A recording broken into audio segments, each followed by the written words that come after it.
चला रहा है। और मजे की बात यह है कि ग्रीन हेड वर्ल्ड के ऊपर इतने अटैक होते थे, इतने अटैक कि वो किसी सर्वर के ऊपर मैनेज नहीं हो सका। तो मैं इनके पास गया, मुझे किसी ने रेफर किया, तो अल्लाह की शुक्र है कि जब से इनके पास साइट गई आज तक उसके ऊपर कोई अटैक नहीं हो सका। इवन के हमने जितने भी उसकी सिक्योरिटी टेस्टिंग के लिए हमने खुद अकाउंट्स दिए हैकर्स को कि इसकी सिक्योरिटी टेस्ट करें। बहुत अच्छी सिक्योरिटी को कंट्रोल करते हैं ई होस्ट के owner mister Khurram, please give him a hand.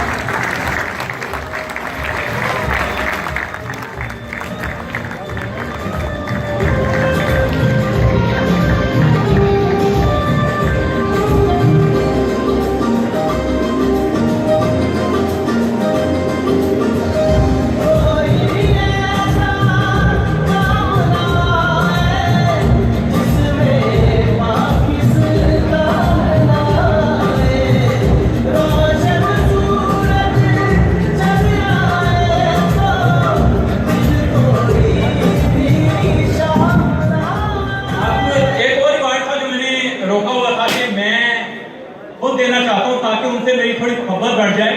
लोगों का लगता है कि शायद मोहब्बत नहीं है। Please give a big hand mister Abdul Wali.